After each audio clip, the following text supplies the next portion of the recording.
Bob? All right, call the meeting to order. Everybody could rise.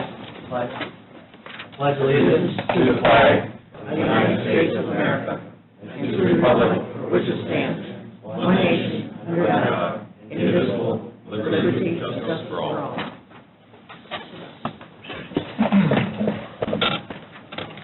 Give us a roll call, Vicki. Councilmember Rivas. Here. Councilmember Graham. Here. Councilmember Jessen. Here. Councilmember Larson. Here. Councilmember Paparad. Yes. Councilmember Sims. Present. And Councilmember Litton. He's in the hallway at the end, I think. Maybe. Not sure. So 6 present for the roll call. So we've got the minutes for January 6th, 2020. Everybody's read them? Motion approved. Motion, second. Any questions? All in favor, signify by saying aye. Aye. Opposed? First reading, Vicki? Okay. Notice is hereby given the taxpayers of Porter County, Indiana, that the proper legal officers of Porter County, Indiana will meet in the Porter County Government Administration Building located at 155 Indiana Avenue, Valparaiso, on January 28, 2020, at 5:30 p.m. to consider the following appropriation adjustments to county budgets for the year 2020 and to transact any further business which might come before the council. General fund prosecutor salaries, $10,877.15. Clerk perpetuation fund, $11.19. Hourly, $25,000. FICA, $4,913. 1220 medical life insurance, $17,380. PERF, $4,392. Stormwater fund, $1182. Lease purchase, $65,000. Ineligible homestead fund, $1216. Salaries, $52,765. Medical life insurance, $17,380. PERF, $5,909. Adult probation supplemental user fees, salaries, $15,804. Adult Probation Pretrial Services Fund, $2103, a reduction of $45,126. Animal Shelter Supplemental Fund, hourly $21,510. Adult Probation Community Correction PTS Grant Fund, salaries $45,126. FICA $3,452. PERF $5,055. Public Health Preparedness Grant, Contractual Services $176,594. and 36 cents.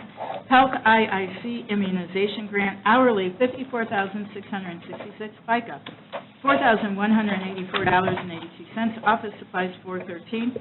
Medical and Dental Supplies $1,369.62. Training and Ed $43,122.17. Postage $3,590. Maintenance Agreements $2,250. Other equipment, $12,525. Prosecutor General 4D Incentive Fund, salaries, $21,695. FICA, $4,660. PERF, $6,824. Taxpayers appearing at such meetings shall have a right to be heard thereon. The appropriation adjustments, as finally made, will be referred to the Indiana Department of Local Government Finance. Where applicable, the DLGF will make a written determination as to the sufficiency of funds to support the appropriations made within 15 days of a receipt of a certified copy of the action taken by Vicki Urbana, Auditor of Porter County, published January 17th in the Chesterton Tribune. And that concludes first reading. Thank you. It's a lot for January, for sure. Commissioners, lit fund.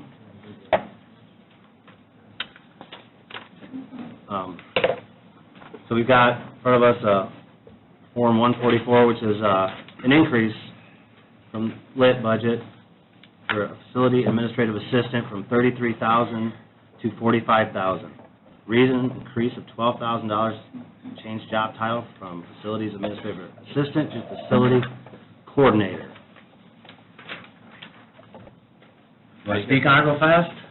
Yeah, I would just like you guys to really understand what I'm dealing with on this. When this position was changed to full-time, my understanding it was never increased on the salary. So I've been fighting this ever since I got here, employed with the county. We're paying someone pretty much a part-time salary.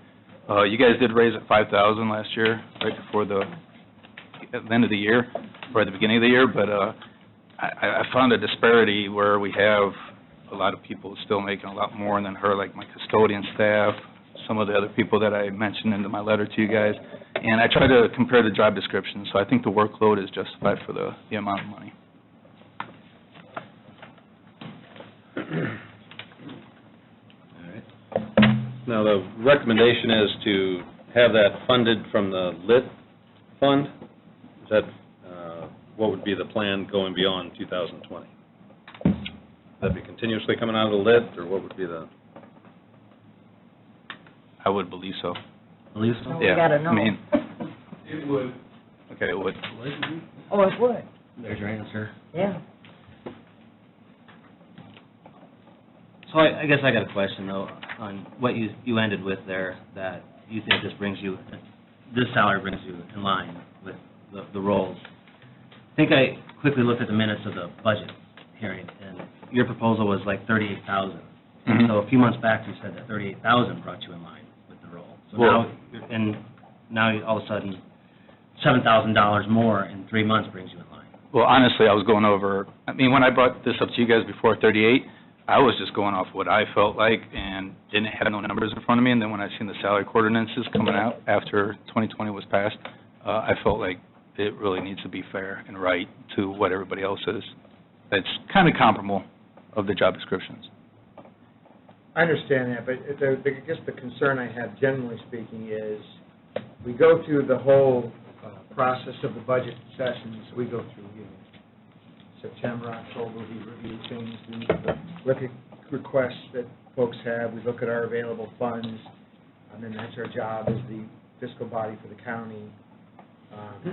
We go through that whole, process, and we're not even a month into the budget year, and you want a 33% increase for a staff member. And I understand you asked for an increase at budget time, not this big of one, but that's when we do it. That's when we look at the whole picture. So I think it's problematic to start the year with, I want more. I understand that, but I also feel like I came into this position with this problem to get, someone at a full-time rate making way less than even custodians, like I said. It doesn't make sense. I felt like this was right. Well, I ran the numbers too. The average is just over 43,000 for, running, if you look at the job description of what your assistant's doing and what others, she does a little bit more than some of the others that are getting paid a lot more than her right now. So when you look at the notion of fairness, and I don't know, it just seems, my opinion is, it seems appropriate to kind of put them all in line, or else we have issues of, we don't want a negative environment. We had a great working environment here, and unfortunately, we do know that sometimes people making less, doing more, can cause some ill feelings.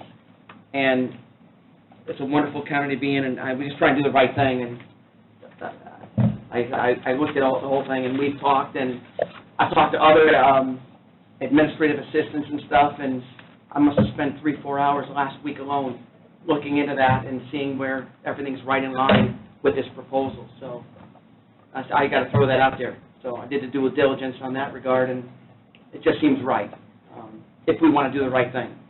Well, I don't disagree with that, except for, that's a strong statement. We don't give them the raise, it's the wrong thing to do. I don't know that that's necessarily. Quite my words. I'm finishing the paragraph, maybe, I don't know.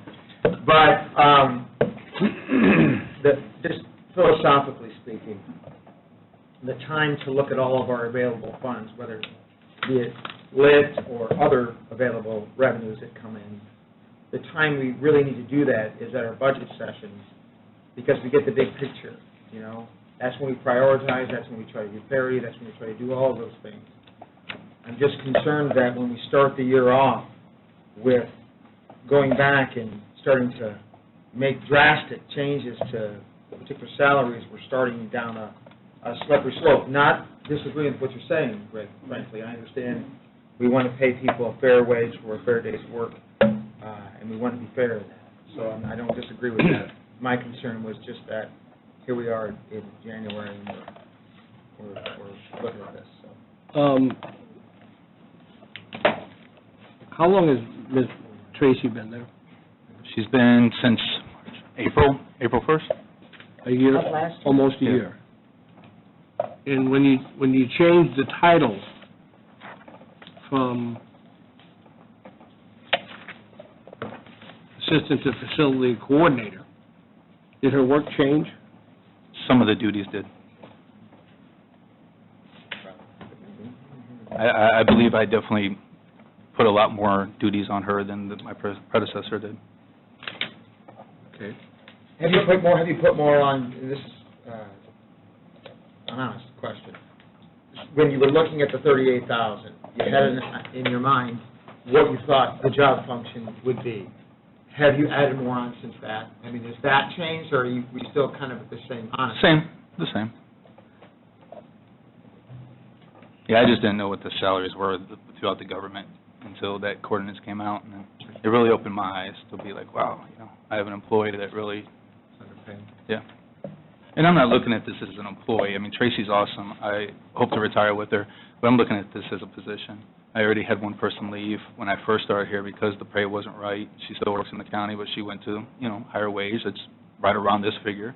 And I'm not saying Tracy's going to do that. I can't foresee the future, but I like to say that it won't happen. I'm in that position where I have a fair market for the position. And then, Ray, when you walk over to the courthouse and she's here, you're comfortable with people walking in asking for things because you're confident in her abilities to help out the people. You don't have to be there and do that. Absolutely, correct? absolutely. So I know I do see you in the courthouse quite a bit, room there, and that's awesome too, by the way. So, Yeah, Ray, I appreciate your concern for your employees. I mean, that's absolutely essential. And also, reflecting on the parity, between your department and other departments throughout county government, and there are variances. I mean, that's the reality of it as it stands today. And then I also can appreciate, the timing from a budgeting standpoint, and just recently passing that budget wage ordinance time period. It's a little bit difficult to take,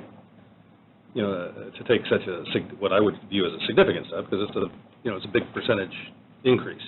So I would propose and make a motion to increase the facilities administrative assistant, and this gets back a bit to what Jeremy was saying, to what you originally requested but didn't get during the wage discussion. So I'd take that salary to $38,392. I'll second. There's a motion and a second on the floor to change the salary to, what was it exactly? 38,290, 38,000. 390, I'm sorry. 392. $392. Can we have some discussion on that? Sure, 38,392. So there's a motion and a second on the floor. Further discussion? So it's just, we have an office coordinator in Parks, we have an administrative assistant in the 4D court. Parks is at $40,706. The administrative assistant, which is essentially the same title as what he's given in the 4D court, is at $40,941. Say it again, Jeff, what was it? Well, in the 4D court, the administrative assistant, which is the same label that he's applied here, is at $40,941. And we have an office coordinator, which is, I guess, in charge of the entire office. The Parks Department is at $40,706, so those are real close in figures if we were comparing salaries. I would hope that we could at least get that close, if that's what we were looking at as an increase. I think Mike's motion was just shy of 39, so that is pretty That's right. close. Not that far off, but 38,392, is that what it was? Is that what it is? 38,392.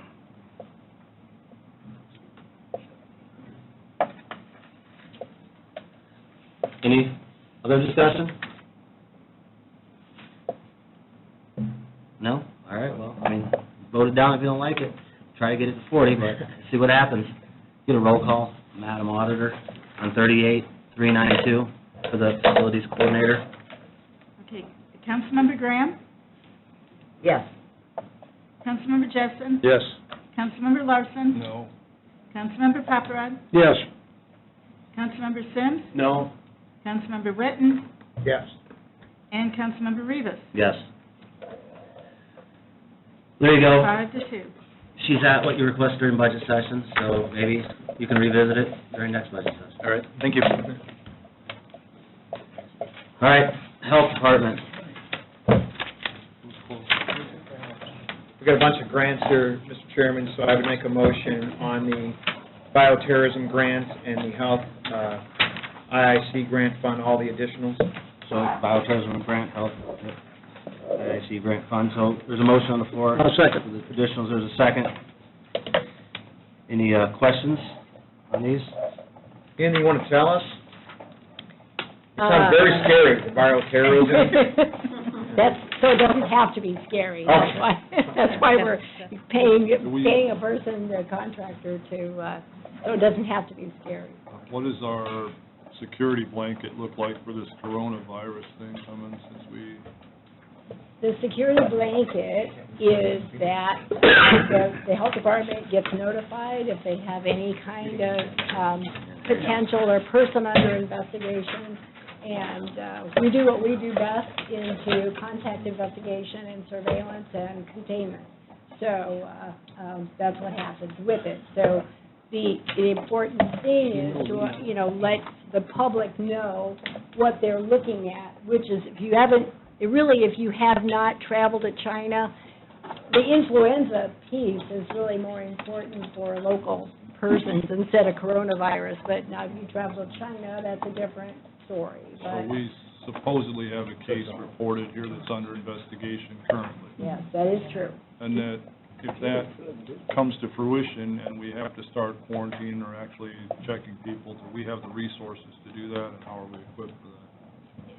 What happens with this case is, you are correct, there is the correct term is person under investigation, and that is coined by the CDC and the State Department of Health. This person is isolated under medical supervision. It is just like it's a respiratory infection, so as long as she is symptomatic, this person, they're not going anywhere. So they're not out there infecting anyone else, and if they were, then we would be talking to those people where this person has traveled and where they've come from. So they're not here. They're not here tonight. They're not here tonight, unless you haven't told me something. We should leave it that way. So, these aren't new grants, reestablished grants? they are. They are new? Actually, yeah. They're not new, they're Already reestablished. made the motion. Yeah. Oh, thanks. I moved on all of them. Oh, One fell swoop. sounds So- Time good. is money. Did anyone second? Oh, yeah. Or second, Cool. all right. These grants actually they're mid-year, so they're kind of a pain in the keister because they start July 1 and go through June 30th.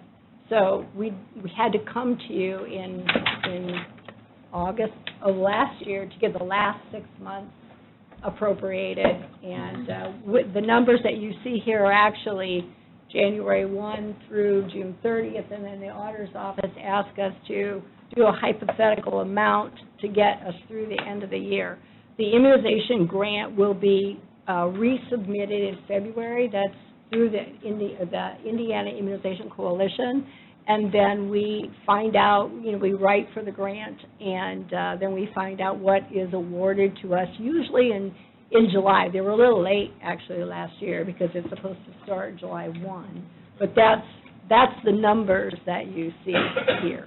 All right, any other questions then? No further questions? Roll call on both additionals? All the additionals. Councilmember All of Jessen. them? Yes. Councilmember Larson. Yes. Councilmember Paparad. Yes. Councilmember Sims. Yes. Councilmember Witten. Yes. Councilmember Rivas. Yes. And Councilmember Graham. Yes. 7-0. Good luck. Thank you and good Thank luck. you. We did want to tell you, too, there is a public service announcement that just was sent out this afternoon. And so we want people to know that the health department is on it. We're The trying to media make has been people. contacted, Yes. Different channels, NBC, ABC, all the channels have been contacted. We decided to go ahead and get the information out before it goes out as a rumor from someone else, Right. and then we can have a handle on it. Good news travels fast. Bad news travels faster. Yes. All right, thank you. Yeah, thank you very much. Thank you. Development and stormwater management. I'll make a motion on the additional $65,000 Second. lease purchase. Stormwater fund, there's additional $65,000 lease purchase. I have one question. Yes. What's a vector truck? Sucker truck. So, yeah. Okay. Motion and second on the floor, yeah, all right. Thank you. You get it? I got it. So, I guess my only question is why, did we forget this in the budget? Yep, I forgot it. Perfect. My bad. Make a note of that and mark right next to his name. Track a line through it. One demerit. Any further questions? That's an annual lease payment? It is an annual lease payment. We received the vehicle, or I should say the highway department received the vehicle last year. We made a payment on it last year, and we got the invoice, and it was kind of Let me just tell you, Vector trucks ain't cheap. Yeah, they Oh. no. How many times we said that? Familiar, yeah. Once, actually. All right, any further questions? I'm assuming this is a lease purchase. It is a lease purchase. Thank you. Well, it just says right there, lease purchase. Yeah, it's a 5-year It's a good lease. assumption on that Well, 37,300 lease purchase. Any further questions or comments, Mr. Whitten? Is there anything at the end of that, Bob? Sorry. Is there anything at the end of that lease purchase? Are we gonna have a balloon? $150,000 will go back into a new Vector truck Okay. at the end of this 5-year lease, which beats the little $20,000 we got from the old Vector truck that they owned outright. wait a minute. They owned a Vector truck. No, forget that. You've already made a trade-in deal, they guaranteed you value Yes, under certain conditions. under certain conditions, they did tell us that. And then Rich Sexton worked this out with the highway department and through the commissioners, and, yeah, they told him How many, 100. did they list hours and miles? Pretty fair deal. That, you would have to ask Mr. Sexton, he's the one with the lease on it. We have a memorandum of understanding with the highway department that we would pay the majority of the lease agreement as long as they staffed it, because we do significant amount of work with the stormwater, with the Vector truck. I'm assuming they delineated hours of service at trade-in time. I'm assuming they did. But we still have to make the lease payment. I agree, I'll get you. All good questions, Bob. I will find this out for you. sometimes the conditions at the end will surprise you. The devil's in the details, man. Mm-hmm. Always. Tires, brakes, seat torn, dents in the fender. I'm certain that Attorney McClure read it, the fine details on that lease purchase, right? No, We'll take that as a yes. You might want to get Bob those details. I'm done. They were talking Vector trucks and Vector truck leases. Yeah. Yeah. What would you like to know? Nothing, I think we're there. Excellent. Know when to start shipping. Will you get Bob that information? Will do. He's got a little background on it. So, I'd like to call the question. Yes. roll call, Madam Auditor. Councilmember Larson? Yes. Councilmember Paparad? Yes. Councilmember Sims? Yes. Councilmember Witten? Yes. Councilmember Rivas? Yes. Councilmember Graham? Yes. And Councilmember Jessen. Yes. 7-0. Thank you. Thank you. Thanks, Bob. Is this 5 years? What's that? It's, prosecutor, general fund request. Oh, it was, it's, Oh, okay. all right, in front of us, we've got prosecutor, an additional $10,877.15 from salaries. Reason, pay increase for 2020 to account for the status change of employee from non-exempt to exempt. I guess after status change, the person is exempt currently, though. Right. She was exempted sometime, I think, in March of 2019. So I'd like to just lay a couple of historical thoughts for us to consider. So, back under the prior prosecutors, you may recall, we had some issue with the person that was then in this position, racking up a substantial amount of comp time hours. At that time, we were advised by the commissioners that they recommended that we pay out the comp time because of that individual status. At that time, through negotiations apparently between the commissioners and the then prosecutor, it was decided that this position would become exempt, so we wouldn't have that issue again. Unfortunately, it didn't get brought back to us until March. I asked the commissioners at that time, or the county attorney at that time, we're making the status change, did you consult the prosecutor on this? The answer was yes, and I think that the miscommunication was they had consulted with the prior prosecutor during the time that the hours became an issue. They had apparently not consulted with the current prosecutor who had just taken office. So that was a little bit of a miscommunication. So when Mr. Gurman became aware of what had happened, he reached out and, with questions, obvious questions about the status change of his employee. And so we had started having some discussions with him about that. Does this satisfy all the hours that are left over? So as you may recall, we, in a prior meeting, dealt with paying out the hours that were accrued prior to that status change, and then after that status change, as an exempt employee, the hours were no longer on the table because of that change. The prosecutor has met with myself and Chairman Rivas at the end of last year to try to get this worked out because his employee is working a lot of hours. So what we recommended to Gary at that time was to kind of go back, take a look at the hours that Sheila was working, come back to us with a proposal in January that he felt at least addressed the hours that she was working, or if he was going to request that we change her status back from exempt, that we have some justiciable or predictable manner in which we would handle the hours again like we had the prior prosecutor. So that's sort of the history of it, which is why Gary's in front of us here in January, because we asked him to do that. So that's it. That's what I wanted to say. So there you go. You're up to speed. So, this in front of you, this is a general fund request. It is. And I can tell you that the number that we ultimately came up with takes into account the best efforts we've made to take some of the responsibilities for the office of manager and spread those out to a couple of the other assistants. It really is still a drain on the staff, but we've been able to do that. It is also less than the amount of money that she would have been paid had she been totally non-exempt for last year. We figured that to be somewhere around $62,000, $63,000, and I think maybe the prior office manager was even maybe more than that. So I've had to take that into account and sort of give you the best guess, if you will, of the kind of hours that she is working. I'm managing a staff of over 40 people. The other thing I will tell you, I did try to find money for you.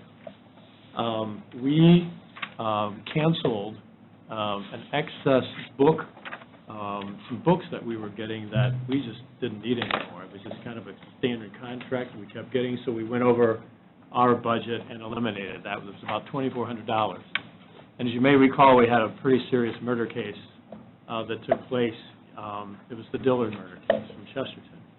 And we were able to find a separate source to pay about $8,700 of our expert witness fees in that case. So I just want you to know we're doing what we think we can to save money that would otherwise would not be there in our budget. If we don't spend it, it drops back in, hopefully into one of your accounts somewhere. You said it was a serious murder case, aren't they all serious? Yes. This one was particularly serious. Really, really, really. Yeah. You got to get a handle on the comparison of the murder case. Yeah, Yeah, Gary, can you- I can make that comparison for you.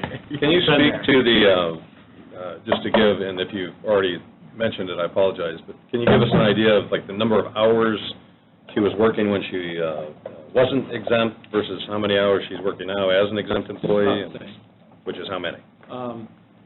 That's a good question. I think over the year, it was in excess of, let me think about this. It was around 450 to 475 overtime. For the year. Over- How about on a over- week, just give me a over weekly the year. basis, on I'm an sorry. average week, how many hours does she work? I'm going to say, we're on a 35-hour week, so I'm going to say it's 45. Yeah. It's more during a payroll period because of the way the payroll works and the way we have to, the way she has to come in to start that process. The payroll ends like at 4:45 on a Friday, and Sheila will typically come in on, we'll still just stay through on a Friday night and work to get that ready for what she has to do on Monday. That's just one of the many things that she and I have to take care of. And how did we arrive at that 59.9? What I did was I took what I thought she should really make and reduced it. And That's it. 59.9 divides evenly by 52 for Is the that auditor. exactly, I thought it was going to be more like 61.9, isn't it? Well, I have sort of a general question, Gary, that Yes. and I know I asked this, but I'm going to ask you again now so that we have it. You don't think it's an issue that your administrative assistant will be making more than a pretty good chunk of your lawyers? No, I don't think so, because I plan to address that with you all at the next budget session. So you're setting us up for next fall? Yeah. That's what I just heard. No, I just want you to take a look fairly at what everybody else does, So- which, by the way, Jeremy, I don't think has been done in a long time. So here's, let me just, That may be fair. let me jump in there for a second. I want to make sure that we make, that this is very clear. It may not have been done in a long time, but the fact of the matter is, it's because it wasn't asked to be. So, your predecessor made no effort to generally across the board bring his staff up, other than an occasional pick and choose. So. No, I understand. Yes, I want to be clear to everyone that's listening to that comment. It's not that this council has ignored requests, they simply haven't been made. No. But the second thing I want to say, now that you got me fired up, Okay, good. Good, I'm ready to go too. Well, if you want to scoot ahead. So, and I hear what you're saying, Gary, and I do think that you do need to come back to us at budget time with, kind of like what the sheriff did some years ago, with a comparative study of what's going on with other departments in the area. Give us a real understanding of how far behind or not your positions have lagged. That's something that we need to address. No. There's no doubt, it's been not addressed for a long time, even though every year it was asked to be addressed. So I want to be clear about that. So it's overdue. Yes, no, I've already started that process. I know, for example, I've gone back to 2000, and there has not been a staff member added since 2000. So I'll have a lot of information for you. Except last year, though. Yeah, since last year, since I asked for one. Right. And I think at one point we went down a deputy or something, did we not? Yes. And that was part of your predecessor's reorganization where there was a reduction. There was actually a reduction. Yeah. of staff. So, no, I'll have all that for you, and I really, and here's why we're talking about it. I really would like us together to take a look at the vision for our community. And I don't mean just looking at next year, but let's take a look at where we're going to be in 5 or 10 years, and what kind of effective law enforcement we're going to provide for the people who live here now and for the people who are moving in. And that is a substantial number of people. I think I might keep that speech, because it's a good one, for the, election? for our budget session, because we do need to have a look, because it's been so long. Your office does need to be brought up to the here and now, whatever that means. And we need a good, well-thought, well-drafted, comparison. If Bob, I think you had a question. Yeah. At budget time, you asked for a raise of roughly $9,200. And obviously that didn't work. Now you come back with 10.8. Well, that includes the FICA and the So you're asking for the same raise to take her to 59.9? Yes, just about, yes. But like the $10,000, the way I was told to put it into the request was to include the perf and the FICA. No, they're shaking their head no over there. Do we actually have an actual dollar amount so we know what we're talking about? Okay, well, that's what it's meant to convey.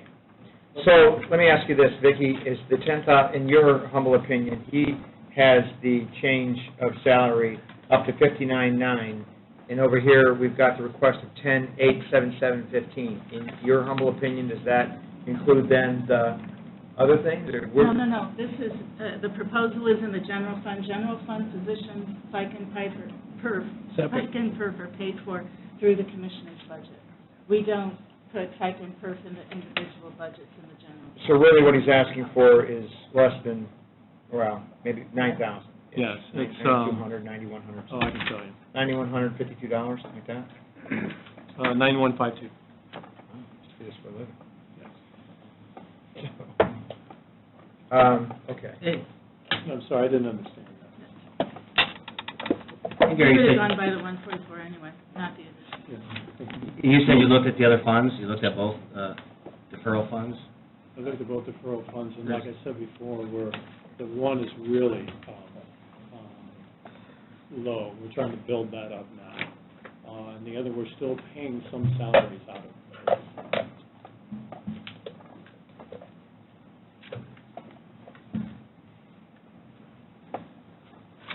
Anybody? Further questions, comments? Was this employee exempt at budget time? When did all that transition? So that happened in March, Almost a year ago. almost a year ago. Okay. But Gary was not brought into the loop on that. He found out later. Well, I'm assuming the employee knew No, I don't think. that her status was changed? That it had changed. When she hired in, it was under a position that was non-exempt. It became exempt 3 months after she hired in. Okay. So, Shazam. Nobody But told she her. knew it. She knew it. She didn't know it. Well, I think she knew it later. we found out when she tried to put her overtime out. Well, I was going to say, the moment she submitted an overtime claim, it would have been rejected. What happened? So that would have happened March or April, or whatever analogy you want to use.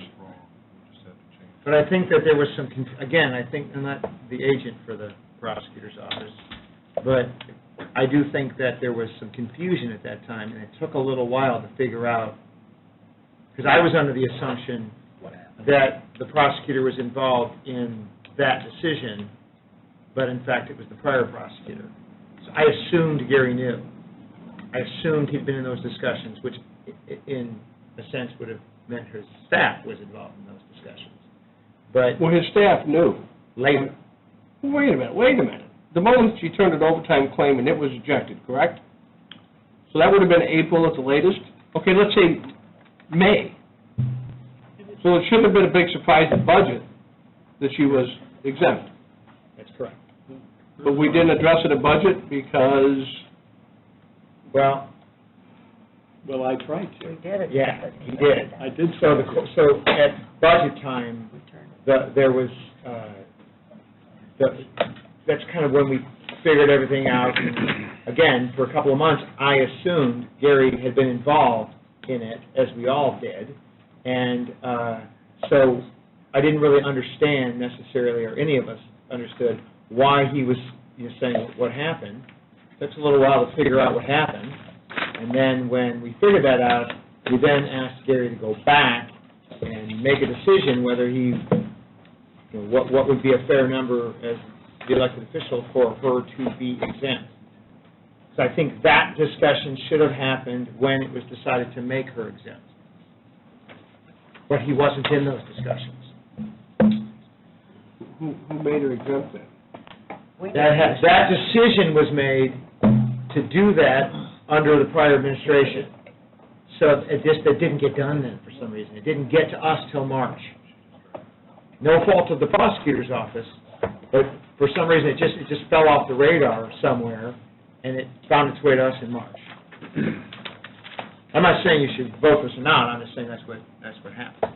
So just going back to the numbers, I do have a little bit of an issue paying your executive administrative assistant more than some of your attorneys in your office. And by voting for it, I mean, we're definitely we're making the argument for you in the fall, in my opinion anyways, to increase everybody above her, all the attorneys.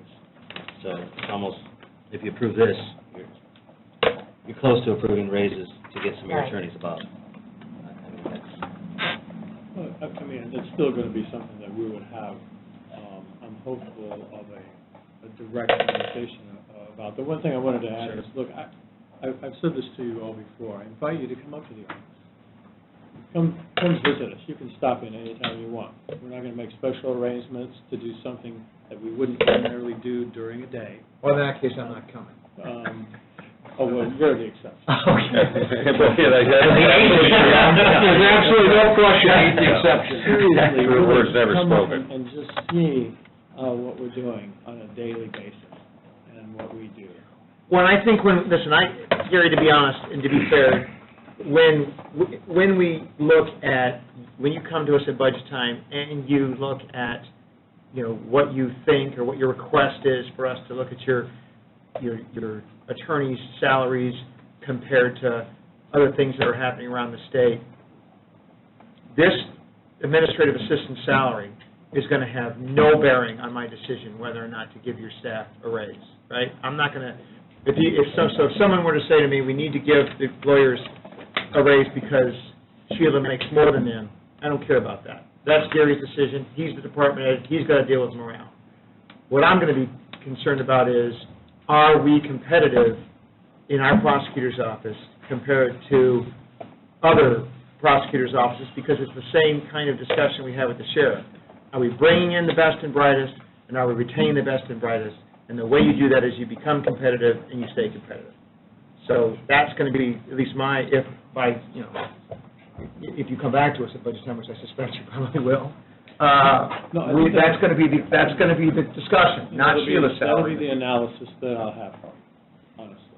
And I view that separate from this request, which and tell me if I'm reading it right, Gary, you're basically saying there's an employee who's been working effectively 10 hours of overtime because she's exempt. If she wasn't exempt, it'd be overtime. Correct. Is that fair? Yes. So she's been working, instead of 35 hours a week, she's working 45 hours per week.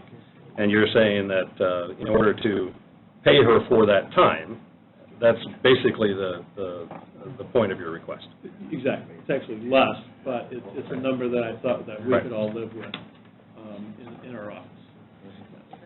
And up till now, she's not banking hours, we're not keeping track of any of that, she's exempt. She's exempt. Right.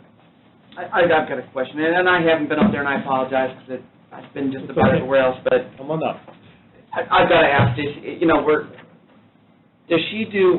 what does she do above and beyond from our other administrative assistants in the other departments? I mean, we just shot down somebody, their salary a little bit for saying she's not worthy of it, but, we're trying to argue. Whoa, I He didn't say never she wasn't said worth that. Oh, well, I was just paraphrasing. Okay. But, I hope you understand what I'm saying, because this is a lot of money for, if this is a similar kind of job that the others are doing, I have a hard time figuring out how we give her more. Well, first of all, someone wrote a job description for her, right? Is it in here? Which we have never seen. Okay, well, maybe if we saw that, that So would give me a good idea. You should have it. I should have it. I know I don't. And I know we've, to tell you what she does on a weekly or monthly basis would amaze you. Payroll is just the beginning of the problem, of managing a law office. She's the accounting department. She's the personnel department. She's handling all kinds of my work as close as I can get to an administrative assistant, which is doing all of my scheduling. If I have a trial, she's helping me with that. The last trial I had in October, I had 3 of my assistants working on the trial, preparing all of my notes and getting me ready to try the case the way that it needed to be tried. It is, she's in there at 8 o'clock. There are times when she doesn't leave until 6 o'clock. And it's managing, she's dealing with the Indiana Prosecuting Attorneys Association. She's dealing with our budget, she's dealing with the auditor's office. She's dealing with personnel issues. If there's a problem in the office among the people, Sheila's got to be out there and help solve that. She's running interference when victims come in, and she's really good with helping calm those people down when they're coming into the office. She's the face of the prosecutor's office because she works so closely with me. And I could go on and on, and that takes time. A lot of other department heads will say the same thing about their assistants. Okay, and you asked me, and Yeah. the thing about it is this is a law office. And no offense, but I'm not sure that comparing us to the street department is fair. Does she have a law degree? She does not. Oh. No, then- she's been my assistant for 30 years. But she's not all yours, so, again, the others, Yeah, no, she all but has a law degree. but she doesn't. Okay. No, she does not have a law degree. Okay, so, Vicki, I got a question. There was not a 144 on this. What do we do with that? What's the procedure? Oh, There's no 144 submitted? No, after your office submitted the paperwork to the council, I did inform the prosecutor that we needed a 144. And he did submit one, and it is in your packet, if he did submit it. Did submit it? To me, but I forwarded it to Oh, the okay. council. Thank you. Okay. All right, so there's been plenty of discussion. I mean, the hourly rate's like $23.96 if we go with that $59.9, considering the overtime that we've had in the past and adjusting the hours. It's a hard pill to swallow, I agree with a lot of this. Plus, I agree with Jeremy that, yeah, I'm not going to evaluate every attorney on the same basis, but that's a pretty big increase, and it's not in budget time. Is there an idea that we could, since you're going to come back to us again, could we reduce this a little bit, Gary, and then work towards that goal? I mean, is there something that, I don't think the council wants to be not amicable to what's going on here, but... Well, I think 2 things. One is that she really wasn't paid for the hours that she put in, that she worked from March until December, for starters. And as I said, I found $11,000 for it. I mean, that already is in your pocket. That came from me to you, because we're doing what we can to be, I guess, sensitive to what we actually need in our office from a monetary standpoint. And she is doing the work. We appreciate you, Yeah, and I appreciate you finding the money, Gary, but in all fairness, we have to recognize the fact that we did take a pretty substantial hit to the general fund through the budget process to accommodate the diminishing non-general fund. So we weren't, we took a pretty big hit for that, for whatever reason. Those funds were drying up. The only comparisons I have for her job are in 2 counties, Elkhart County and Tippecanoe County. And in Elkhart County, there are actually 3 assistants that do her job. It's a larger staff, of 80. Tippecanoe County, I think the executive administrative assistant there is paid around $70,000. That too is a larger staff, although we are very comparable in size and caseloads to Tippecanoe County. That's our best comparison. But that's the only comparison I have that's actually, to me, viable, if you wanted to compare an apple to an apple in terms of what that person does. All right, so I don't think you've got an answer there, Jeff. seems like it's all or nothing. Prosecutors. It sounds like he's going to be coming back at budget time for revamping the whole office. Is that what I'm hearing? Yes, Sylvia, I think it's time, after at least 20 years, to take a new, fresh look at it. And like I said, I don't want us to look at it just from, what's going to be like next year, but let's look well into the future about where we're headed. And I'm working on that right now. Well, please keep in mind that the state tells us what we can. Yes, I know. All right. I guess I'm a little concerned, or I guess I'm going to question that this lady worked from March of last year to present with no overtime? She's exempt. I know, but So, yes. it wasn't, I got to go back to budget time. It wasn't, why wasn't this addressed at budget time if she was exempt out? I'm sorry, No, I tried to do it. I had it built into my proposal. And then by the time it came to me, it had already been taken out.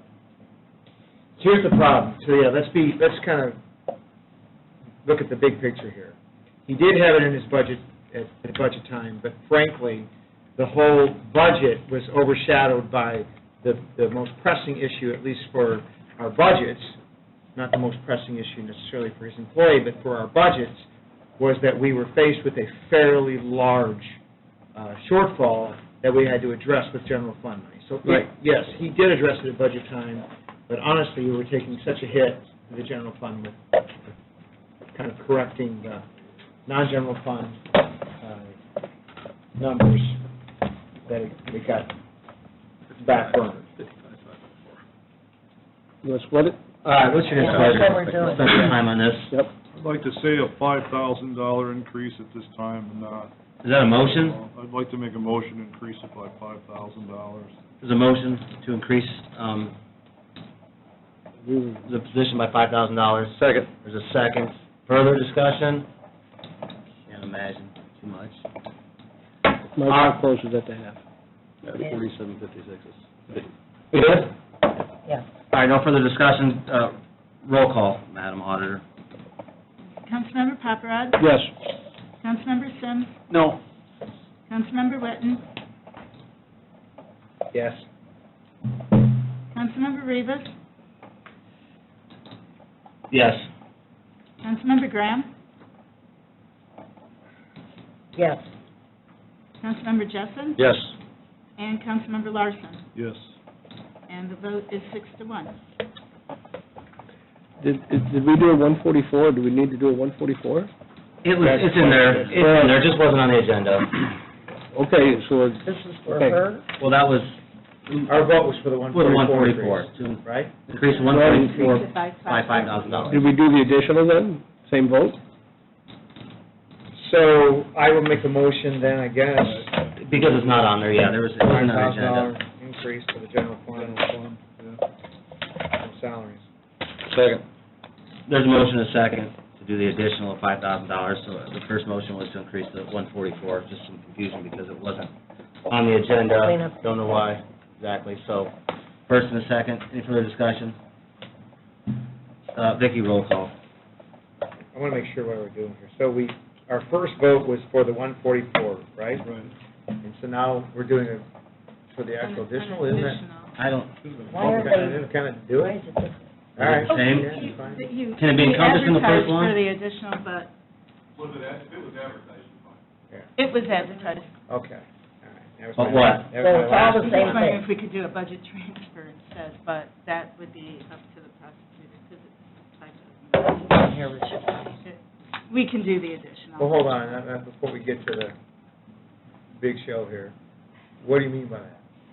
Instead of an You're saying additional it's transferred appropriation of from some other place $5,000 for and the general fund, is there some place in his general fund budget that we could transfer $5,000? That's all I'm suggesting. Because if the he's additional, indicated we'll have to he's- submit it to the state, and we will have to wait a while to get. So he's indicating he cut something. Right. Right, so he probably has some money there in the general fund. Well, that was in the 2019 line items for the budget. so we didn't pay a library legal fee for our 2019, and the trial expenses would have become due in 2000. Do you understand what Vicki's saying? Additionals take a little bit of delay to be approved by the state. If there was a way we could transfer, we could do it now. We wouldn't have to wait for the additional to be approved. Transfer from one. That, my friend, is up to you. Vicki, can you pull up the general fund budget? Yeah, we could If just we could- go with the we could- additional. What's the delay from the state? Yeah, there's not a lot of room to maneuver. Let's Okay. just, Okay, all right. Scott wants to. Scott? Any delay in additional from the state is not going to affect the No. salary line. Right. Exactly. No, that's You true. really won't need the money technically until November. That's true. That's correct. The Yes. revenue problem would be- Thank you, Scott. That's right. That's right. I think Vicki was just thinking just the just to make it a little- paperwork easier, more simple, so are we good with the original motion passing? I mean, it was advertised, I mean, do we need to make, do the second one? It's fine. All right, we're good. Okay. We're- So I'm good to Fine. go. You're good to go. Okay, all You're right. good to go. So, please, come to the, love to see you. All right, thank you. But I know, I usually bring a little ray of What else do we sunshine need? to your we office. still need to vote on the additional. Dan's been there. That's what I was asking. Oh, I thought you asked if it was advertised properly. No. Have a good evening. Thanks, Jerry, thank you. You think we need to do the second? There's a motion and a second on the floor. All right, just have a roll call for the additional. Councilmember Sims. Yeah, yes. I can't say no. Yeah, I voted no to Councilmember Rivas. Yes. Councilmember Graham. Yes. Councilmember Jessen. Yes. Councilmember Larson. Yes. And Councilmember Caparotti. Yes. So, all right, passes. Adult probation, community corrections, pretrial services grant fund, got some additionals. Grant. 45,126 to salaries. Reason money transfer back to PCS Community Corrections from a different community corrections fund in the amount of $20,000 in addition to leftover funds at the end of 2019. The other additional is $3,452 to FICA, $5,055 to PERP. Reason amount of FICA and PERP needed to cover the $45,126 in salaries to the PCS Community Grant for 2020. So there's two additionals and then Form 140. Here's where I'd like to, Mr. Chairman, if I could, I'd like to make a motion that we approve the reduction, Form 144 on the pretrial services fund, and the additionals and the Form 144 on the community. Second. The additionals in the Form 144. Yeah, the whole shebang, the whole shooting match. Shooting match. There's a motion. You said a second? Yep. A second. Any questions on the request? Yeah, is there anybody getting a raise out of all this? No, we're just changing the fund from which their salaries are drawn. Thank you. You're welcome. All right, any further questions on this one? Roll call. Councilmember Witten. Yes. Councilmember Rivas. Yes. Councilmember Graham. Yes. Councilmember Jessen. Yes.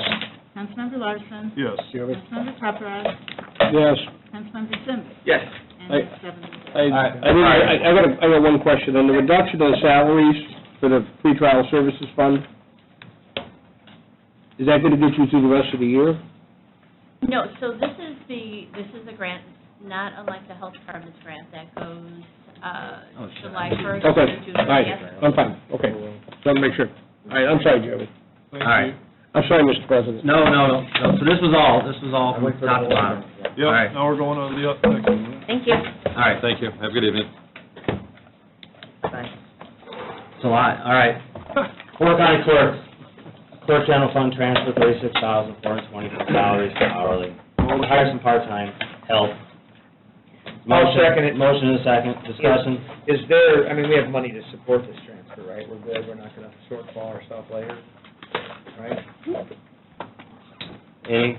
Is this for the expanded early voting, or just in general? Nope, this is the clerk's department. I'm This sorry. is the what? The clerk's office? I have multiple things on there this time. Yeah, I'll get to that. Any other questions? Nope. All in favor of the transfer, signify by saying aye. Aye. All opposed, same sign. Motion carries. Council, Fund. we need to establish a rate. Up to is usually how we do hourly. I had an up to on there before all the hourly was depleted and put into the clerk perpetuation fund, it doesn't say. Don't we already have enough to it for hourly? Should. This was at the general fund. I thought it In perpetuation, we had up to 1650. So that's my motion. I make a motion up to 1650. Second. Motion a second, hourly up to 1650, is that what you said? Yes. Any discussion? All in favor, signify by saying aye. All opposed, same sign, motion carries. Board of Elections and Registration. Board of Elections and Registration, General Fund, a transfer of $70,000 from polling place boards to motor vehicle. The reason to purchase a utility vehicle. Motion. Motion on the floor. Second. Motion is second on the floor. Any further discussion? I see you expanded the early voting. You expanded Tuesdays and Thursdays. Yes. How come not the other days? Mondays are low volume, or Fridays are low volume turnout to begin with. So we pick 2 days. Wednesdays are usually high church days. A lot of people have things to do, so we picked 2 days that normally go together. So it's usually Monday, Wednesday, Friday, or Tuesday, Thursdays when people have things going on. So we picked Tuesday and Thursday. Did you do anything with the Saturday hours? We're still open the last 2 Saturdays, Not every Saturday. not every Saturday. Why? We don't really have high turnout, and we're hoping to use this vehicle to supplement and add additional Saturdays, because we'd be going to places that aren't already serviced. Well, that's my point. You're going to drive this vehicle to, I think Lakeland Park, Sunset Hills, and South County on a Saturday? Yes, and those are additional locations. What about the rest of the week? Is there a schedule or your plan, or what? Nothing has been approved. The election board didn't want to approve anything prior to having the entire vehicle approved. But yes, I would like to have it out more often than the 3 locations. Is there anything that prohibits you, or in your mind, from having the other Saturdays? I mean, it seems Well, like- one of them is the Saturday before Easter, and so we don't think we're going to get a whole lot of volume on that day. And the first Saturday in April, we can't because it's before early voting starts. And we are planning on having 1 additional and then the 2 before. So I don't have the calendar, but I think. You got that. I think I was referring more to the general election, which I think we all think is going to be pretty hectic this year. We have to use the Big names on same, that ballot this year. Big names. Yeah. we have to use the same locations in the general that we do in the primary. Oh, that's right. Okay. But I guess, well, first of all, I'm going to vote no on this, just so we're clear. We've talked. We haven't even called the roll yet. You just voted. Okay. I just thought expanding early voting, I think would have a way bigger impact than driving that van to Burns Harbors Park on a Saturday for dollar for dollar. And again, the locations haven't been set, but this is in addition to the early vote. No, I So mean, all the satellite locations will still be Early voting open too. expanded every night, not just 2 nights a week. That's an awful lot of money, because if you have one of the early vote sites open, you have to have all 5 of them. Okay? We're already looking at extremely low volume at Hebron, and most likely low volume at Union Township. Okay? So we're not, Okay?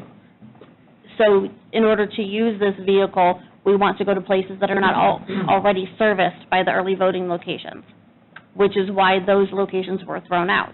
There's a Chesterton early voting site, but for the community of Burns Harbor to walk to a location, they're not going to walk to the town of, to the town hall in Chesterton. They're not going to walk to the park either.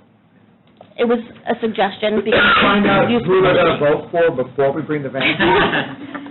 it was specifically asked to stay on public property. Yeah, put your Staying on sign on the public side of property the is thing. Yeah, well, I guess I'm just questioning the cost per vote. I mean, if we ever done an analysis. You can't put a price on the power of vote. Correct, that's People's why, right to vote, that's you why can't put a price I'd love to spend all this money on expanding early voting. Oh, wait a minute. This is much more versatile. Oh, yeah. extremely more versatile. Yeah, absolutely. We're glad to And know all the how- places there are 3 other places that they have trailers in the United States. Mhm. And they work tremendously well, and they were super excited. They would love to have what we are proposing here, or what's being proposed with the van, because their trailer is not as adequate as they would like it to be. A lot of them are jealous of our opportunity. And we get this thing going. I was being told this was never done in the United States. No, With a van. no. With a van, it's never This done. van, with this van, typically it's a single wide This particular trailer. brand? New, isn't it? It is, to me, brand new. Typically, it's done with a single wide trailer, which means you also need a vehicle with a hitch Mhm. and somebody who's available to drive that. Mhm. This vehicle can be used for other things besides Mhm. early voting or mobile voting, and that's, like Councilman Sims was talking, is that Well, that's great. it has... That's what makes America, it's called opinions. Mhm. And I gotta be honest, I asked all 10 people in my office, would they vote in the van, and they said absolutely not. But then if you go out to the community and ask 1,000 people, they'll have a different answer. I've talked to tons of people, I know Jessica has talked to Well, tons of people. that's good. This is a Absolutely. very positive thing. Absolutely. And I've even asked people, I said, if we allocate this money, is it money well spent? I have not one person that said no. Okay.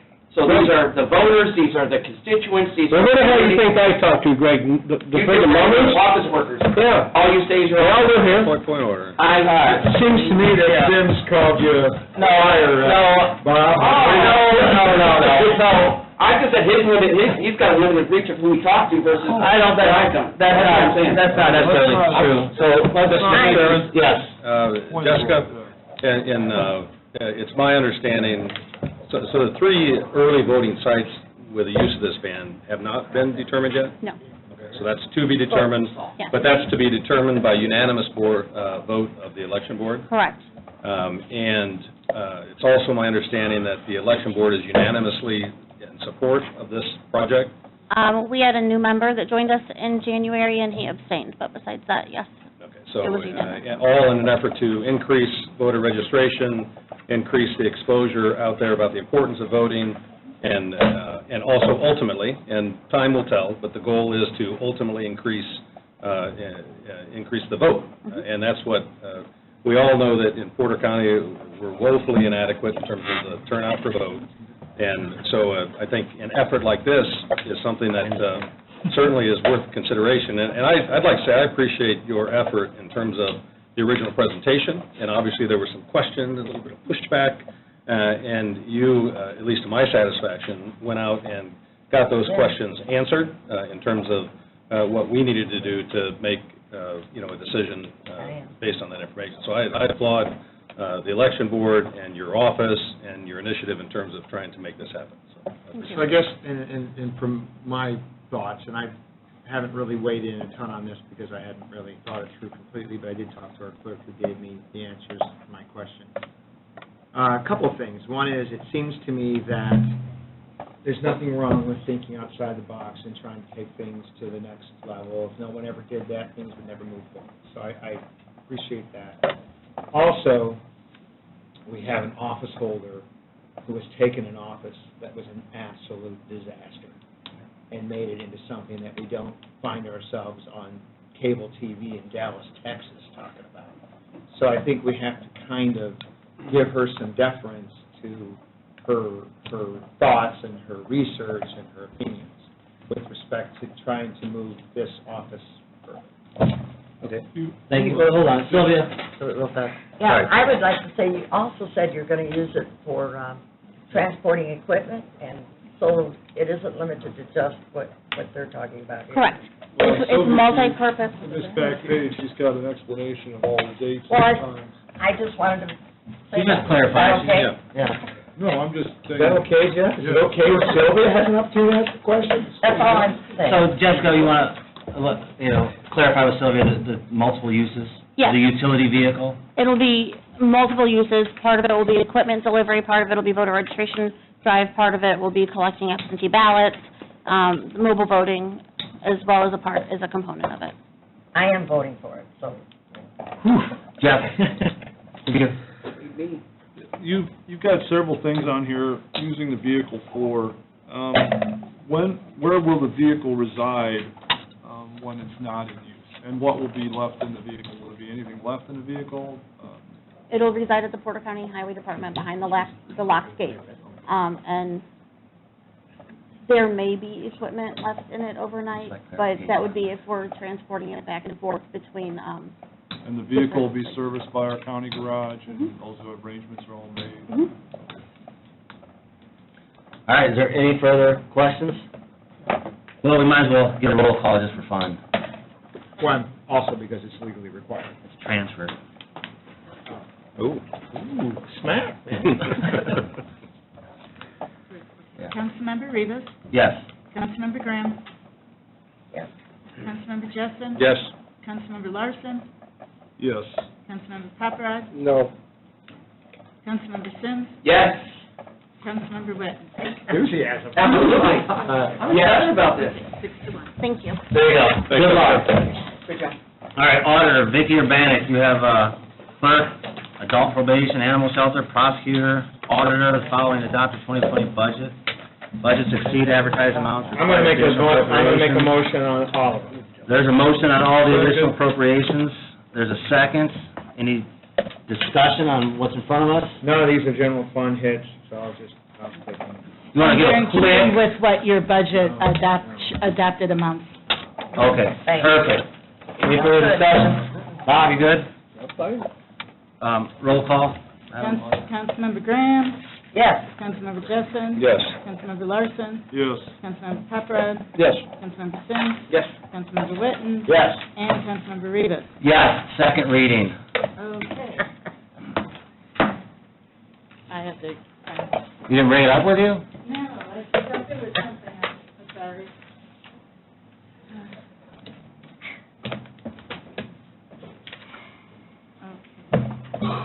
Whereas it has been determined that it is now necessary to appropriate more money than was appropriated in the annual budget, therefore be it resolved by the Porter County Council of Porter County, Indiana, that for the expenses of the taxing unit, the following additional sums of money are hereby appropriated out of funds named and for the purposes specified, subject to the laws governing the same. General fund, $5,000. Clerk perpetuation fund, $51,685. Stormwater fund, $65,000. Ineligible homestead fund, $76,054. Adult probation supplemental user fees, $15,804. Adult probation free trial reduction, $45,126. Animal shelter supplemental, $21,510. Adult probation PTS grant fund, $53,633. Public health preparedness grant, $176,594.36. Health immunization grant, $122,120.61. And prosecutor 4D incentive, $33,179. Make a motion to approve second reading, Mr. Chairman. Second. Motion and second. Any further discussion? Roll call, please. Councilmember Jessen. Yes. Councilmember Larson. Yes. Councilmember Paparad. Yes. Councilmember Sims. Yes. Councilmember Witten. Turn my left. Yes. Yes. Councilmember Rivas. Yes. And Councilmember Graham. Yes. 7-0. All right, attorney's report from our fine attorney, Harold Hartman. I'm sorry, I just put a piece of candy in my mouth, I apologize. Well, thank you, we'll move on. I'm sorry. I put a picture of it. We'll all wait. I apologize. We waited for one attorney tonight, we'll wait for the other. The only issue that we have to address in the attorney's part of the meeting is the blanket bond draft ordinance that I circulated to everyone. The county already, as a part of their insurance policy, pays for, as a part of the policy, a premium for employee dishonesty, and it's already been paid for. It came up, and Attorney McClure had talked to me several months ago, and there was an opportunity for the county to save some money in regards to the court reporters. All the court reporters in the county, which 10-plus, are required by statute to have an individual bond. And the blanket bond allows the county, if the fiscal body approves it, to not circumvent, but to paid for those bonds through the policy that we already have. Attorney McClure had talked to the court services in Indianapolis, and they had given us the written go-ahead that would suffice for purposes of that particular statute. And hence the ordinance that I drafted, which simply the council has to approve if it's going to happen, providing for that bond to cover the court reporters. I'll make a motion. Saving about $10,000. Do you need to, we got to suspend the rules to do this in one Well, we reading? have to vote first, and then we'll have a So there's motion to suspend. a motion, Make a motion. and a second on ordinance number 2001. Motion and second, any further discussion? All right, roll call on the ordinance, Madam Auditor. Councilmember Larson? Yes. Councilmember Paparad? Yes. Councilmember Sims? Yes. Councilmember Witten? Yes. Councilmember Rivas? Yes. Councilmember Graham? Yes. Councilmember Jessen? Yes. Make a motion to suspend the rules and have second reading, Mr. Chairman. Second. There's a motion and a second to suspend the rules and have second reading. Any discussion? Further discussion? Madam Auditor? No? Councilmember Paparad? Yes. Councilmember Sims? Yes. Councilmember Witten? Yes. Councilmember Rivas? Yes. Councilmember Graham? Yes. Councilmember Jessen? Yes. And Councilmember Larson? Yes. 7-0. Mr. Chairman, make a motion to approve this ordinance on second reading. I'll second. There's a motion and a second to approve ordinance 2001, an ordinance authorizing the purchase of blanket bond covering court reporters. Motion and a second, any further discussion? Madam Auditor? Councilmember Sims? Yes. Councilmember Witten? Yes. Councilmember Rivas? Yes. Councilmember Graham? Yes. Councilmember Jessen? okay? Yes. Councilmember Larson? Yes. And Councilmember Paparad? Yes. 7-0. All right. Anything else from Attorney Harper? There is not. All right, so move on from, all right, we have in front of us a citizens appointment, Convention Recreation Visitors Bureau that we did not act upon at the last meeting. So that's in front of us. I move that we appoint Mitch Peters as our tourism board appointment, citizen appointment. Second. There is a motion and a second to appoint Mitch Peters to tourism board. Was there a question on that last time? Yeah. We wanted to address that, Harold. Well, I think the question might have been, if I may, because he's running for office as a judge. And I looked at the judicial canons, and I don't think they prohibit him from serving on the board. Matt Soliday is also on the board. He's running for Judge Bradford's position. The canons don't, in my read of them, don't prohibit him from serving. They would prohibit him from blatantly politicking, which he wouldn't be doing as a part of the board. And From what? Lately? politicking, you know,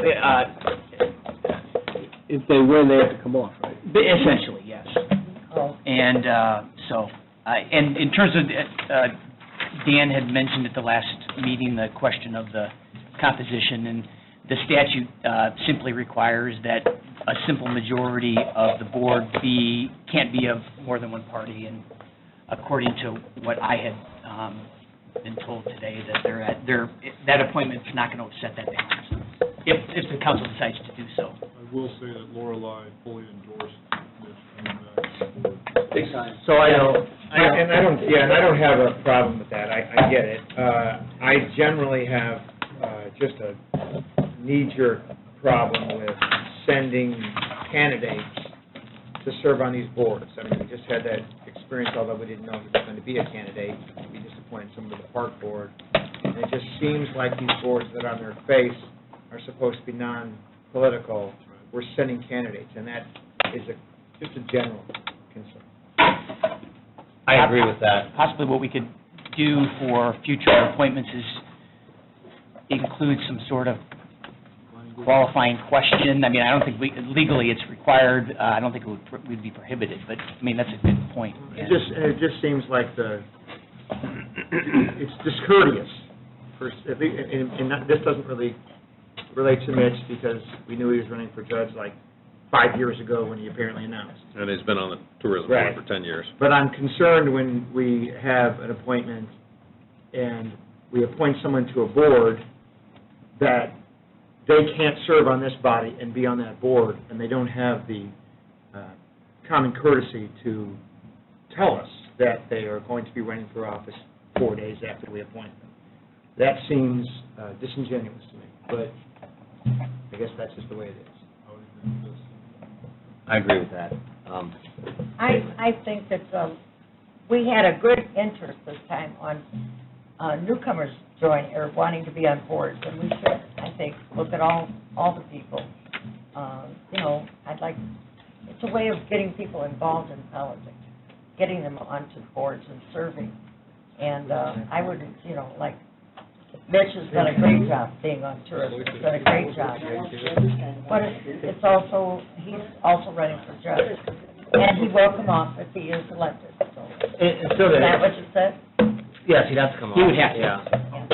And Sylvia, that's a great point, is we have people, great candidates that are applying for these jobs, and people then are turning around 2 weeks later, or 4 days later, and then running for office, and they know they can't sit on this. It might be a good opportunity to appoint somebody else Right.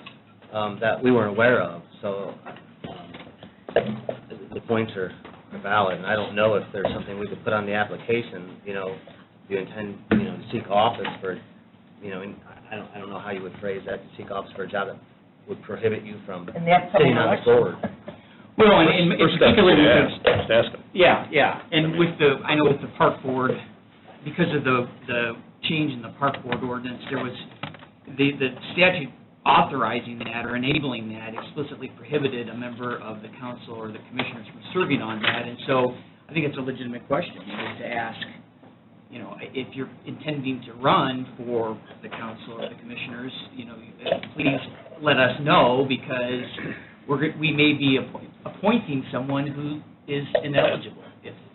But, on the other side, if he's the best qualified candidate and he loses the election, you still got a qualified, great person on there as opposed to some that, you know, so we got to think about that. There's no guarantee that whoever runs for office is going to win. No, but I think that, again, I get what you're saying, but again, wouldn't you think that if you're asking a body to appoint you to a board, you ought to let them know that, yes, that you are trying to get on a board, and you're going to be filing for office within a week for an office that would prohibit you, don't you think we should have known that? It seems like that's something that we should have known, because then all of the things remaining equal, if there were other, let's just say that person wins, they're off the park board, maybe we would have wanted somebody that we know is going to be on there for 4 years, that we want to invest time. But I see what you're saying, it's not, you know. You want to get a quality person on there. Yes. I don't know. I think the applicants were both, I think there was an applicant that was equally qualified. There was. You know? Yeah, there was. So we chose to stick with our current appointment. It seemed like the other candidate was very qualified. So if we knew this person was going to run for office 4 days later, I might have voted the other way, so. So there's, I think, a motion to appoint Mitch Peters to tourism. Who seconded? It was seconded. I don't know, need a second, so I mean, It was seconded. so, I mean, all in favor of Mitch Peters to serve on tourism, once again, signify by aye. All opposed, same sign. That's taken care of. Let's maybe look at that. Well, it's a good thing we reappointed him, because I think they made him president of the Yeah. board this month. That was a little embarrassing. All right, juvenile detention center, we've got a discussion here, I think, about some security upgrades. So, Long time no see. Allison and Don Hi, Don. want to come up and tell us what is Oh, going I don't think you want on. to hear it. Okay, I just want to apologize ahead of time. I am a psychology major, and not an IT person. Don is with me. What did you decide about our council analyzing this from back there? Well, and I'm hoping you all can help me. So, because, you know, we're having some big issues with our security systems in the Juvenile Services Center. The good news, we're having issues all over the county. Well, I'm going to add to them, sorry. So I apologize, I am going to read from this because I wrote some things down. Don and I worked on this together, because there's a lot of... How many pages is that? It's just one. I have some more notes on the back. You don't have to worry about it. It is 9 font, but, okay. It's mainly our security system. Our server is failing. In late fall, our entire system failed. We did not have access to any security systems, which means couldn't access doors, intercoms, control board, resident lighting, alarms, cameras. I could perform visual guard tours, but I couldn't do the computer guard tours that when we press the button, it actually keeps track of that in our database. So we had to revert to doing more paper to keep track of that. We were actually checking on our kids every 15 minutes like we're supposed to. IT responded immediately. Don and his group has been absolutely amazing for the last few months with us, helping us through this process, was able to patch the system. However, this is temporary and it's not going to last. If the server fails completely, the building will be paralyzed. Since this time, the control board freezes up a few times a month when we need to revert to keys, door access, guard tour ability. None of this stuff is going to invite hackers, right? We're not opening No. the door. Just you right now, Dan. Okay, good. Or hecklers. Yeah. Hecklers are But when the board freezes up, we don't have door access, we have to revert back to, again, just to do the physical and paper guard tours, and instead of having things backed up on our computer system. Intercom access, video systems freeze. Recording of the building movement ceases, so we have no video up, recording at that time. So if any incidents happen during that time, we're not recording them. So what is working at the building? Because it sounds like we've got a list of don'ts, and what's the solution? How far along are we getting here? Is it something that we're looking at major dollars? We are looking at some major dollars. So, I could keep on going, but, Well, it seems like it's in total system. Where's the money coming I from? think we get. Well, that's what I want to ask you all. So we're looking at several bids right now to figure out how we can do this. It is going to be an overhaul of our system. We're looking at probably about $175,000 to do this for the building. That's going to update our security system. It's going to update our intercoms. Look at a few cameras that are getting they're analog. I don't understand this whole speak analog. They need to be IP. I don't know what that means. She's got a bunch of analog cameras out there that we want to switch to IP cameras. Is there money outside of coming to us available for this? I'm not aware of any. So have you talked to the commissioners recently? I have not. Nobody's talked to the commissioners about this? We definitely need to do that immediately. Right. I know I Gotta spoke get briefly with contract. Scott, with Attorney McClure, and forwarded your email. I didn't know if he had followed up in your direction or if you guys went in his direction. Yeah. Can I ask, also, we did this IT assessment a couple of years ago, and maybe maybe it was you that tried to explain, why was this not included in that IT assessment? The IT department has never been, had anything to do with the JDC No. access controls. Why? Historically, it just never happened. I don't know why. It was before me. Well, who took care of it then? Who took care of it? You did. We did. And Stanley, And when Stanley. BLZ and Stanley put it in 2012, Yeah, there was a warranty for, I don't know, probably 3-year 3 years, warranty. yeah. And after that, they had a maintenance agreement with Stanley, who's out of Indianapolis. And I don't know why, but that maintenance agreement never got renewed. So anytime they had an issue, they'd call the IT department, we would go out there and do whatever we could to try to help them, but none of my guys are trained on any of that stuff. So why, when we did this assessment, why didn't we direct that company over there to also look at JDC? When we did this assessment 2 years ago, they looked at all of ours, all of our 14 buildings, it said, the jail, so why didn't we direct them over there if we knew we had something going on?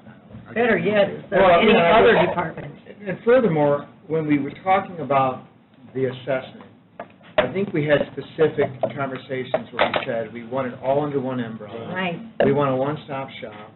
We don't want to piecemeal this later. We want you to go out there and give us an assessment for all of it. And so that is a head-scratcher. Are you aware of any other county departments that were not covered? Yeah. Well, the departments are all covered on everything, but we've never done access control in the IT department. So was it your assumption that the maintenance agreement was still active? That's what we thought at the beginning, until we started getting the phone calls to come out and help. When did that start? Probably 2 It was about the time we were asking you to do the whole. I think the mood on this side of the table is you get it fixed, because it's no video recording and they have incidents. Right. the lawsuits are gonna be outweighed $175,000. That's my biggest concern. Can we get you guys to put a solid figure together, approach the commissioners? Yeah. We've, We're working on bids right now. we turned the prints in to 3 different vendors today, and we asked them to get back with us with quotes within 3 weeks. How sporadic is this system currently? I mean, is it It just depends. Like this morning, a few of our doors were not working. Sometimes, some days, we have doors that are showing that are open on our control board, and they're not. And so we have to take staff off of the floor, take them to go over there and make sure the doors are shut, because of course, we got to make sure the doors are shut. You know, some of our video, if I have to go and look back at our CCTV program, it freezes up on us sometimes. We have to reboot the system. If the board goes down, I'll go down there and I have to reboot a system that I'm a site maker. So I'm trying to reboot a system and figure this out, and then I call Don, and his team is fantastic and responds immediately. I want you guys to know that. They are amazing and come immediately. Yeah, but is it dire enough that we need additional personnel in there? Are we exposing juveniles to injury? No, we just go back to old school. I'll just be honest with you, we go back to old school, we go back to pen and paper, we go back to keys. We always do visual tours, always. It's just really nice to us, because we have a system that when you go to each of the doors and you're checking on kids when they're in their rooms, you hit a button. And when you hit that button, it directly goes into our informer system that keeps track of it in case somebody questions whether or not we did that. But if we don't have that system, we revert back to what we did before, and we just wrote it down that we did visual checks on these times. I guess the question is, that's so piecemeal, how are we sure that we're covering all those bases? I mean, because if we all went to paper and we just did paper all the time, I could see that would be a much better track record, but if we're going to the system and the back to paper and then the system, how is that functioning in that environment? So you're getting bids though now. We're getting, it's not Bad optimal, news. but we're doing it. I mean, But we when have to, but we do have the staffing in regards to making sure that we're. Well, that's what I'm saying, if we need additional staffing, I don't want to have a $4 million We're fine. lawsuit. No, we're fine. We are definitely fine. Yeah, Allison, when the server fails, and when we had I think you said no access, how long of a period of time was that? Is that Oh, gosh. kind of how long, how often do we experience that? Well, when the server went down before, when we had the issue in the fall, it was several hours Okay. that we were down, several hours, but they were able to piece it back together. So we definitely need an upgrade. We need an upgrade. I'm just coming to you all. I just wanted to make sure you guys Yeah. knew, because if we have to ask you guys for money, then we're asking you for money. If we're asking commissioners for money, we're going to ask them for money. So we need to talk with the commissioners, we need to figure out a funding source that is palatable, and we need to get, like the bids you've requested, we need to get some real numbers, and we need to get things going. Can we immediately reach out to the commissioners tomorrow? Mhm. Don or Allison, both together? Oh, definitely. And this then, once this upgrade happens, will be under your control at this point in time? We're not going to leave JDC out there by themselves anymore? Correct. Can I make a comment? Yes. If this was the jail, we'd declare an emergency, and they'd fix it tomorrow. That's exactly right. This is kiddie jail. That's why I'm concerned. Yeah, I don't know that we should go much further down that road in a public meeting. Jail? Well, please immediately talk to the commissioners. Well, I mean, it's all out there. We have the staffing. reality of it is, We are, it's there. She's telling you she does have staffing. we have adequate staffing. So, yeah, so that Our sounds children are great. safe. Sounds like you're, thanks for the update. Fantastic. All good news. Yeah. I see, Dan, avoid the lawsuit. Yes. Yeah. Keep us informed, reach out to the Don, commissioners. thank you for being on top. So, We just wanted to give you a heads up, because we didn't want to just drop this on your lap and say, hey, here's some bids, and we need some money, so. Thank you. We appreciate it. No problem. Appreciate that very much. Don, you might want to stay there for a second. We've got a couple questions for you. Okay. thank you, Allison. So, Sorry. yeah. No, Did you get my- Thanks, Allison. Did you get my Good pieces? So, Don, and I spoke with you briefly earlier today, we had a few issues, we had an issue recently in the county when was it? Help me out. Last Friday, last Thursday, It was on a Wednesday. Wednesday?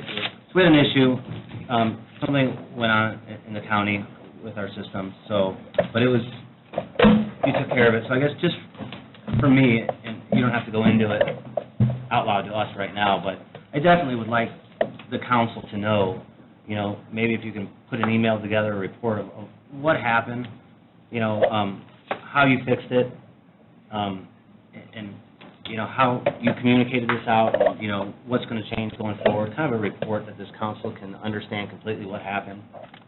If you could do that for us, please. Yeah, I can get my 2 engineers that were on. So I guess that's great. So while we're here, though, So we, as you know, received a fairly pointed letter, and I know a response to that letter was sent. And it was problematic, to say the least. And I wasn't there, so I don't know all that happened, but our recorder who penned that letter was here. And I think that my question for you, just generally speaking, is, it appeared, at least from the recitation that we got from the recorder, that there was a communication breakdown or a delay in communication that caused them to have wasted effort in work they were doing. Had they been told that there was a problem, they would have ceased that. Is that true? That's correct. Why was there a delay in communication? I just didn't get around to getting it done. Do you think that's a good answer? No. We have put other things in place now so that does not happen again. So, Chuck, you're here, you wrote this letter, it was pretty heavy-hitting. What are your thoughts on it? Dan, if I may, if you're going to have him respond, you should come up here. I'm not going to have you respond from the back of the room if you're going to respond at all. But there was a response from Don, and it's my understanding there's also been a response from the commissioners. Right. Chuck, can you come up here, man? It's just, you sent us a Right. pretty heavy letter, I'd like to, you asked us and told us, and I'd like to get at least an idea of where we're at now. And the only reason I say this is because the letter sort of ended with, this is what we're doing from this point forward. And I want to make sure that we all understand what that means, and if that's still the case. And so, Don, you indicated there was at least a delay in communication. Chuck, where is the recorder's office at this point? We're still doing repair work. We have not had any assistance from IT on this. Would you say that's accurate? No one has asked us yet. When did you ask me? When I came down to your office, and this is, I still haven't been contacted. I'm not done yet. I came down to your office and asked you if there was anything that you could do to restore that information. And you said, you can answer what you said. I told him no, that the data for that day was gone. So I don't know what else you could do to help me. I mean, it's a backup. But you just asked if he helped, and now you're saying what could you do to help. So I don't know where this is going to go. I'm not going to have you guys go back and forth right here. I mean, there does seem to be a lack of communication that day, Don. It appears to be that way. You did address it. I mean, you had no problem putting an email out, letting everybody know about, planned outage in off hours, but you weren't able to do this during something that affected everybody. I would definitely ask you to have a better line of communication immediately when something like this goes on. Yeah, but moreover, Jeremy, I mean, here's why I'm asking this to be handled right here, so that we know what is happening from this point forward. And I only say that, and I don't even know that this is necessarily the tribunal, but this is the tribunal that we drugged them in here, the recorder's office, and this is the tribunal where we leveraged and had them, through negotiations, come back and report to us how this is going to work in the future. So it seems to me that since we made ourselves a stakeholder and a party to this, that we really need to know where we're at now and where we're going. I don't want to leave it with a letter that says, we're doing it internally from now on, the end. I won't recite the previous, but I want to know where we're at now and what we're going to do now, looking forward. I haven't heard any thoughts on how that's going to be fixed in the future going forward. So, I mean, I've got ideas on how my office would like to do it. We've got several options.